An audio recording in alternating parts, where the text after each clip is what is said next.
Today, Automobili Lamborghini SPA is valued at approximately $3.2 billion.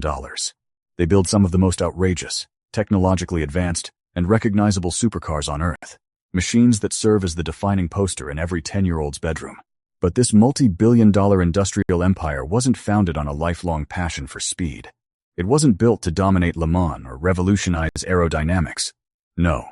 Automobili Lamborghini exists entirely because a stubborn tractor manufacturer in northern Italy received a very bad customer service experience, and he decided to hold a grudge that rewrote automotive history. Spite, it turns out, is a hell of a motivator. Renazzo di Cento, Italy. 1916.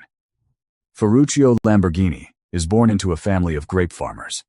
His parents expect him to follow tradition, tend the vineyards, and perhaps one day run the farm. But young Ferruccio doesn't care about grapes. He doesn't even like the taste of wine. He cares about the machinery used to harvest them. While other kids are playing in the fields, Ferruccio is taking apart engines, his hands permanently coated in black grease. He is a natural-born tinkerer, a mechanic who understands engines intuitively. During World War II, he's drafted into the Italian Royal Air Force and stationed on the isolated island of Rhodes. This isn't a glamorous combat role.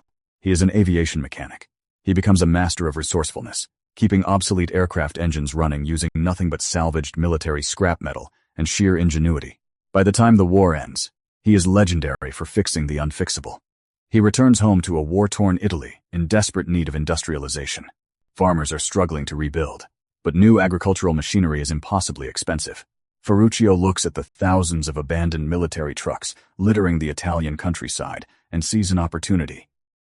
He begins buying up these derelict machines, stripping them for parts, and using his mechanical skills to assemble affordable, powerful farm tractors.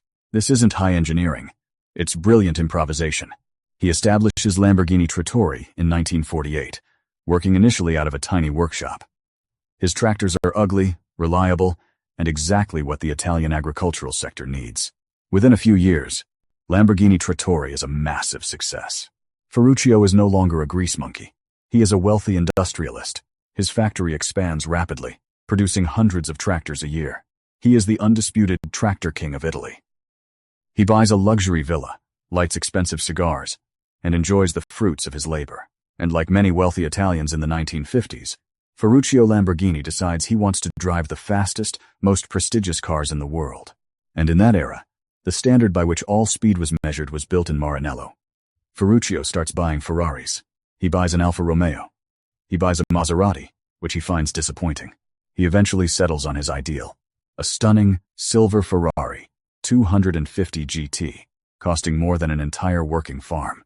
Ferruccio is a wealthy industrial tycoon, but he is still a master mechanic at heart. He loves the Ferrari's speed, its roar, and its status. But as he puts miles on his 250 GT, his mechanic's brain starts noticing flaws. His expensive Ferrari is fragile. The clutch keeps breaking. It slips when he tries to drive it aggressively. For a man who builds bulletproof agricultural machinery, this is unacceptable. Ferruccio brings the car back to Ferrari for repairs, time and time again.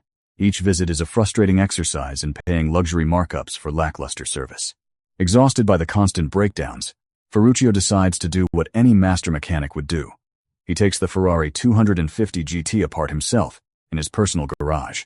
He disassembles the transmission. He dissects the problematic clutch. And that is when he makes the discovery that changes everything. Ferruccio looks at the broken luxury component, and his face goes completely deadpan. He recognizes the part. He takes a long walk over to his tractor parts shelf and pulls down a replacement clutch for one of his mid-range models. He puts the two clutches side by side. They are identical.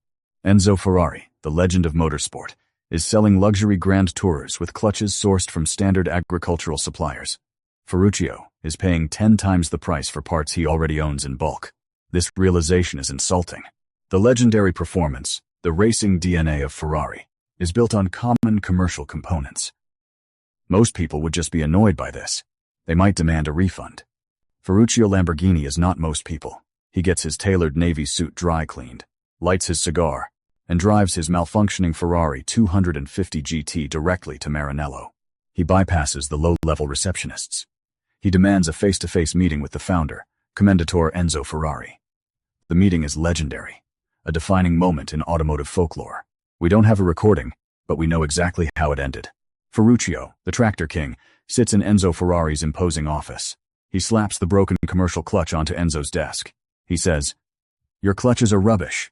They are tractor parts." "I know because I build them." Enzo Ferrari, a man not known for his humility, leans forward.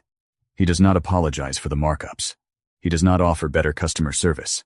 He looks at this upstart tractor manufacturer with total disdain. He delivers an insult so cold, so dismissive, that it becomes the catalyst for an automotive revolution.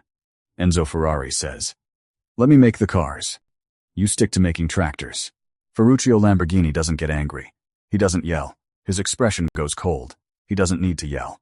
He simply turns around, walks out of the office, drives his disappointing 250 GT home, and gathers his top engineers in the Lamborghini Trattori boardroom. He stands before them, perhaps still holding his cigar. He says, "We are going to build a supercar. It is going to have a V12 like a Ferrari, but it won't break down. We are going to build a car so perfect, so advanced, that it will humiliate Enzo Ferrari." His engineers look at him in total confusion. They build tractors. They have zero experience in aerodynamics, high-performance engines, or luxury design. They tell him it's impossible. They tell him it's a waste of money. Ferruccio looks at them and says, "Deadpan, get to work." Automobili Lamborghini is born. He establishes the factory not in Maranello, but just up the road in Sant'Agata Bolognese, deliberately within eyeshot of his new rival. He poached Giampaolo Dallara and other disgruntled engineers directly from Ferrari. He gives them a blank check and one instruction: beat Ferrari.